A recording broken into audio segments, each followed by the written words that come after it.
அனைவருக்கும் இனிய வணக்கம். நான் உங்கள் மதுரை ராமகிருஷ்ணன். இந்த வாழ்க்கைய நல்ல வாசிப்போட, நேசிப்போட, தெளிவான ஒரு சிந்தனையோட, நேர்மறை எண்ணங்களோடு, பாசிட்டிவ் தாட்ஸ் சொல்றோம்ல, நேர்மறை எண்ணங்களோட இந்த வாழ்க்கையை சந்திக்கும் போது இந்த நாளை மட்டும் இல்லப்பா, வாழ்க்கையவே ஒரு பாசிட்டிவா வாழ்ந்துட மாட்டோமான்ற ஒரு பெரிய முயற்சி தான் இந்த நிகழ்ச்சியினுடைய மாபெரும் நோக்கமே. அது என்ன சார் பாசிட்டிவா வாழ்றது? இந்த நீங்க ஜெனரலாவே பாருங்களேன், எந்த மனிதர்களை தெரியுமா எல்லாருக்குமே ரொம்ப பிடிக்கும்? நேர்மறையா பேசுறாங்கல்ல, பாசிட்டிவா பேசுறாங்க. இவங்க கிட்ட பேசினா ஒரு ஃபீல் குட்டா இருக்குப்பா, இவங்களுடைய பேச்சை கேட்டா கொஞ்சம் ஃபீல் குட்டா இருக்குப்பா, நம்மளுடைய காயங்களுக்கு ஒரு மருந்து தர்றவங்களாக இருக்காங்கப்பா. சில பேரோட இருந்தாலே ஒரு பாசிட்டிவிட்டி இருக்கும், ஒரு பாசிட்டிவிட்டி, அவங்க சொல்றது கரெக்டா இருக்கும்பா, ஒரு பாசிட்டிவிட்டியா ஒருத்தங்க இருக்காங்கல்ல, அவங்களோட உங்களுடைய வாழ்க்கையை வடிவமைத்துக் கொள்ளும் போது இந்த வாழ்க்கையே சந்தோஷமா இருக்கும் சார். ஒரு ஆறா, அவங்களுடைய ஆறா, என்ன அலைகள், அவங்களுடைய என்ன அலைகளே நம்மளை மாற்றுறோம் சார். இப்ப எத்தனையோ காலகட்டங்கள்ல எத்தனையோ நடிகர்கள் இருந்தாங்கல்ல. இப்ப எம்ஜிஆர் ஐயாவுடைய காலகட்டத்திலேயே சிவாஜி ஐயாவினுடைய சாரமும் அவருடைய படங்களும் ரொம்ப சிறப்பான படங்களாக இருந்தது. ஆனா எம்ஜிஆர் சார் என்ன சொல்வாராம், தன்னுடைய படத்தினுடைய பெயர் முதற்கொண்டு பாசிட்டிவா இருக்கணும்னு வாராம். நல்லவன் வாழ்வான், எங்க வீட்டு பிள்ளை, திருடாதே, இப்படி பெயரே பாசிட்டிவா இருக்கணும், எல்லாமே பாசிட்டிவா இருக்கணும், பாட்டு பாசிட்டிவா இருக்கணும், கருத்து சொல்லக்கூடிய பாடல்களாக இருக்கணும், மக்கள் அந்த பாட்டை கேட்கும் போதே அவங்களுக்கு ஒரு பாசிட்டிவிட்டி வரணும்னு சொல்லுவாராம். நாம எவ்வளவு கஷ்டப்பட்டாலும் கூட மக்களுக்கு நேர்மறை சிந்தனைகளை கொடுக்கக்கூடியவங்க இருப்பாங்கல்ல, எப்ப பார்த்தாலும் புலம்பாம, வாழ்க்கையை பற்றி குறை சொல்லாம, எப்பொழுதுமே சந்தோஷமா சிரிச்ச முகத்தோட இந்த வாழ்க்கையினுடைய சந்தோஷங்களை மட்டுமே கொண்டாடக்கூடிய மனிதர்கள் இருக்காங்களா, அவங்களை இந்த சமூகத்துக்கு ரொம்ப பிடிக்கும் சார். பாரதி வாழ்ந்த காலத்துல எத்தனை கவிஞர்கள் இருந்தாங்க, பாரதியோட சேர்ந்து எத்தனை கவிஞர்கள் இருந்தாங்க. ஆனா பாரதி ஏன் திரும்ப கொண்டாடணும்? அந்த மனுஷனுக்கு அடுத்த வேளை சாப்பாட்டுக்கு வழி இல்லைங்க, பசி, போராட்டம், ஊருக்குள்ள அவ்வளவு பெரிய போராட்டம். அந்த மனுஷன் பாடுறாரு, ஆடுவோமே பள்ளி பாடுவோமே ஆனந்த சுதந்திரம் அடைந்து விட்டோம்னு பாடினார்ல சார். பராசக்தி கிட்ட போய் கேட்கிறாரு, இவருக்கு சோத்துக்கு வழி இல்லை, ஆனா பராசக்தி கிட்ட என்ன தெரியுமா கேட்டாரு? காணி நிலம் வேண்டும் பராசக்தி, காணி நிலம் வேண்டும், தூங்கல் அழகியதாய் அங்கு ஒரு மாளிகை கட்டித்தர வேண்டும், கேணி அருகினிலே 10-12 தென்னை இளங்கீற்று மிளிர எனக்கு ஒரு கேணி வேண்டும், முத்து சுடர் ஒளி போல நிலவு முன்பு வர வேண்டும், கத்தும் குயிலோசை என் காதில் பட வேண்டும், என் சித்தம் மகிழ்ந்திடவே ஒரு பத்தினி பெண் வேண்டும். எப்படி கேட்கிறாரு பாருங்க, பத்தினி பெண் வேண்டும், எங்கள் கூட்டு களியினிலே காதல் கொண்டு வர வேண்டும், அம்மா இந்த காட்டு வெளியினிலே நீ காவல் உற வேண்டும்னு கேட்டிருப்பாரு. அப்படி ஒரு வீடு இப்படிலாம் இருக்கணும்பா அப்படின்ற ஒரு பெரிய பாசிட்டிவிட்டியை கொடுத்தவர் பாரதி. அவ்வளோ பெரிய போராட்டத்துல, அவ்வளோ பெரிய வாழ்க்கையினுடைய இதுல கூட நான் வீழ்வேன் என நினைத்தாயோன்னு கேட்டார்ல பாரதி. அப்படியா, நேர்மறை சிந்தனைகள் உங்களுடைய என்ன அலைகளில் இருக்கும்போது அது மற்றவங்களை ஈர்த்துரும். அதே போல நெகட்டிவிட்டியா ஒருத்தங்க இருக்காங்கல்ல, நெகட்டிவாவே பேசிக்கிட்டு, வாழ்க்கையை குறை சொல்லிக்கிட்டு, அடுத்தவங்களை பத்தி பேசிக்கிட்டு, அவங்க பார்த்தாலே ஓடிடுவாங்க சார். நிறைய பேர், ஒரு பெரிய ராஜா தன்னுடைய அமைச்சரோட யானையில வந்துட்டு இருந்தாரு. திடீர்னு ஒரு இடத்துல அந்த யானையை நிப்பாட்டிட்டு இப்படி பார்த்தாரு, அங்க ஒரு சந்தன விறகு கடை இருந்துச்சு, சந்தன விறகு எல்லாம் விற்கக்கூடிய அந்த கடை. அதை பார்த்துட்டு இந்த அமைச்சரை கூப்பிட்டு சொன்னாரு, எனக்கு என்னமோ தெரியல, இந்த கடைக்கு வந்தா ஒரு மாதிரி இருக்கு, இந்த கடைக்காரனை பிடிச்சி இந்த யானை காலில் போட்டு கொல்லணும்னு தோணுது அப்படின்னாரு. அமைச்சர் விசித்திரமா பார்த்தாரு, இவர் இதுக்கு முன்னாடி இந்த இடத்துக்கு வந்ததும் கிடையாது, இந்த கடைக்காரர் யாருன்னு தெரியாது, அந்த கடைக்காரர் தப்பு பண்ணவரும் கிடையாது, ஆனாலும் இவர் ஏன் இப்படி சொல்றாருன்னு யோசிச்சுக்கிட்டே இருந்தார். நகர்வலம் முடிஞ்சது.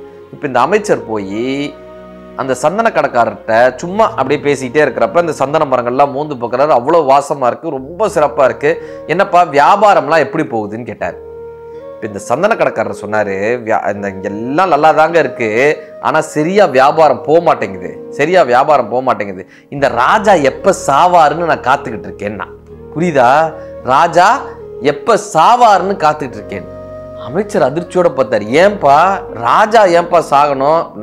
ஒருவேளை ராஜா செத்தார்னா இந்த சந்தன விறகெல்லாம் போட்டு அவரை எரிக்கலாம்ல, அப்போ ஊர் பூரா வாசம் வரும்ல, நிறைய எனக்கு வியாபாரம் நடக்கும்ல, எல்லாருக்கும் என்னைய தெரிய வரும்ல, ராஜாவை எரிச்ச சந்தனக்கட்டையே இவன் தான் கொடுத்தான்னு எல்லாருக்கும் என்ன தெரிய வரும்ல, நான் புகழ் அடைஞ்சிருவேன்ல, எனக்கு வியாபாரம் நடக்கும்ல, அதுக்காக ராஜா எப்ப சாவார்னு காத்துக்கிட்டு இருக்கேன்னா. சார் இப்பதான் இந்த அமைச்சருக்கு தெரிஞ்சிச்சு, இந்த ராஜா ஏன்டா அவனை யானையில போட்டு மிதிக்கணும்னு சொன்னாருன்னு. இது ராஜாக்கு தெரியாது, ஆனாலும் கூட இந்த என்ன அலைகள் அவரை பாதிச்சிருக்கு. அமைச்சர் என்ன தெரியுமா பண்ணாரு, ஒரு ஒரு பை நிறைய சந்தனக்கட்டைகள் வாங்கிக்கிட்டார். காசு கொடுத்து சந்தனக்கட்டைகளை வாங்கிட்டார். தான் யாருன்னு சொல்லவே இல்லை.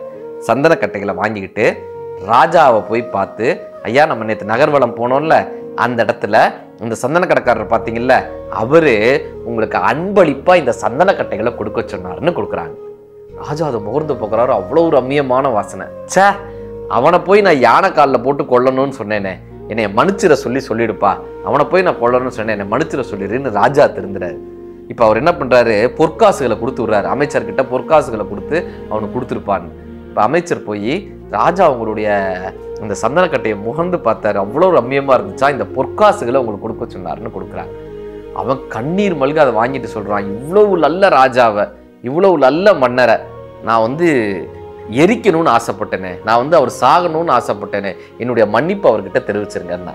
இப்போ 2 நெகட்டிவான அல்லது 2 எதிர்மறை சிந்தனையாளர்களை ஒரு நேர்மறை சிந்தனையாளரால் மாற்ற முடிந்தது. பார்த்தீங்களா, ஒரு பாசிட்டிவ் தாட்ஸ் இருக்கிறவரால் மாற்ற முடியுது. அப்படி ஒரு அறை முழுவதும் இருட்டு இருந்தால் கூட ஒரு நேர்மறை சிந்தனையாளர், ஒரு வெளிச்சம் உள்ள வந்தா எப்படி அந்த அறையில் இருக்கக்கூடிய அத்தனை இருட்டும் வெளியேறியதோ, அது போல நம்ம வாழ்க்கையில எவ்வளவு போராட்டங்கள் இருந்தாலும் எவ்வளவு பிரச்சனைகள் இருந்தாலும் ஒரு சின்ன நேர்மறை சிந்தனையை நீங்க வளர்த்துக்கிட்டீங்கன்னா போதும். இந்த நேர்மறை சிந்தனை உங்க வாழ்க்கையில பெரிய வெற்றிகளை கொண்டு வரும் சார்.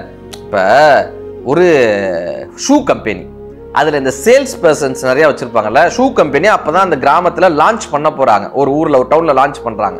பக்கத்துல இருக்கிற கிராமங்கள் எல்லாம் போய் அதை சேல் பண்ணணும். மொதல் சேல்ஸ் பர்சன் அந்த கிராமத்துக்கு போறாரு.